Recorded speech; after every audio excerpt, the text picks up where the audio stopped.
Everybody set?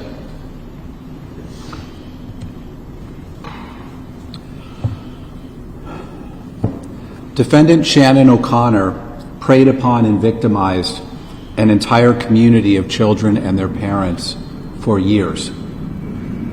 In March, Defendant O'Connor was convicted of 47 criminal charges, including child endangerment, sexual penetration of victims too intoxicated to consent, witness intimidation, and annoying and molesting children.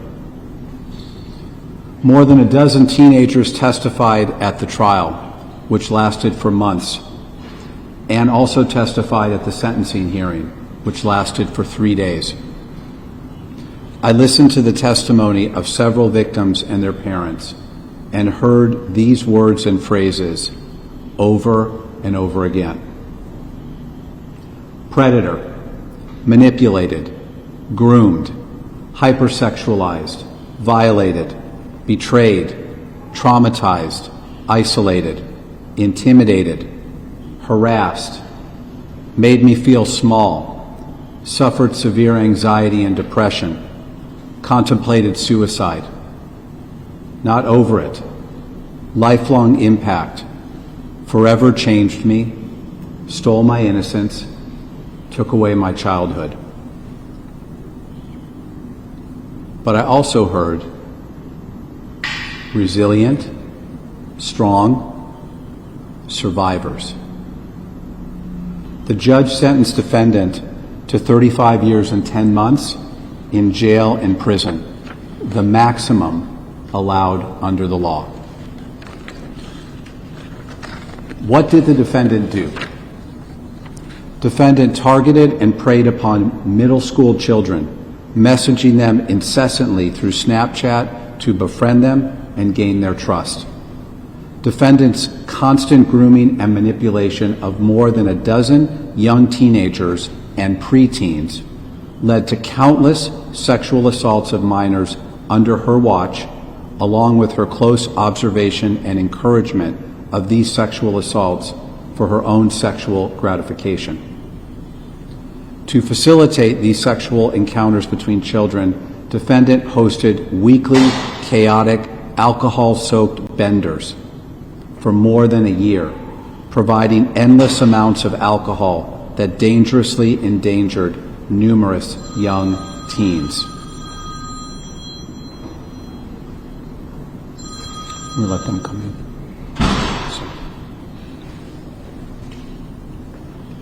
Why don't you just bring everybody in?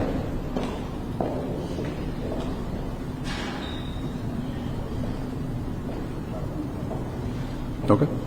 Do they want to? They're welcome to come in if they like. Okay.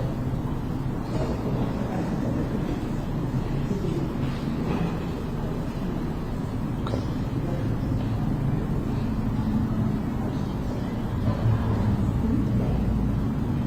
Okay. Children were intoxicated to the point of choking on their own vomit, losing consciousness and the physical or mental ability to consent to sexual encounters, or really to consent to anything. Defendant caused tens of thousands of dollars of property damage, broken bones and concussions because of her wildly dangerous actions. Despite warnings from parents, children needing surgery from broken bones or aggravated illness and concussions, defendant did not stop at any point in her relentless grooming or alcohol-laden get-togethers. Instead, defendant aggressively kept these secrets, harassing, bullying, and cyber-stalking these children that she thought would tell the police about the damage that she had orchestrated and wrought. The defendant lied repeatedly to children, parents, and the police to keep her nefarious actions secret and cloaked in darkness. These children, now young adults and their families, will live with the shame and trauma of defendant's crimes for the rest of their lives. The people believe that defendant Shannon O'Connor should spend decades behind bars. Why? To protect our community, to punish her, to deter her and others from committing such horrendous crimes, to incapacitate and prevent her from hurting others, and to reflect the enormous gravity of her crimes and the lifelong suffering her actions have inflicted upon the victims and their families. Today, for the first time in a long time, for these brave, strong, and resilient children and their families, there is some justice, and we are all grateful for that. I want to add my sincere thanks and appreciation for the tremendous prosecutors and investigators that are standing with me. Our lead prosecutor, Joanna Lee, her supervisor, Rebecca Wise, Morgan Willis, who co-chaired this case with Joanna, and our investigator, Christina Hanks, who spent thousands of hours putting this case together, and but for her efforts, we would not be here. And but for the brave children and their families, this defendant would still be victimizing others. So our heartfelt thanks goes to them. Thank you. We'll take any questions. Can you help us with the sentencing map here? Yeah. 35 years, 10 months, but there's time. Yes. It's kind of hard to navigate. Yes. Sure. I describe it this way. The judge gave the maximum sentence, which was 35 years and 10 months. The defendant has credits totaling approximately 9 to 9.5 years, which means 35 and 10 months minus 9.5 years is quickly about 27 years. So she's facing another 27 years in state prison. How long she will serve depends on how she conducts herself in prison. She may be eligible for credits which would reduce her sentence. So the math is a little tricky. Tia Rosen, I just spoke with her defense attorney who suggested it would actually be, in all likelihood, a 50% time situation. He was under the impression and believed firmly that it would be 17 years roughly.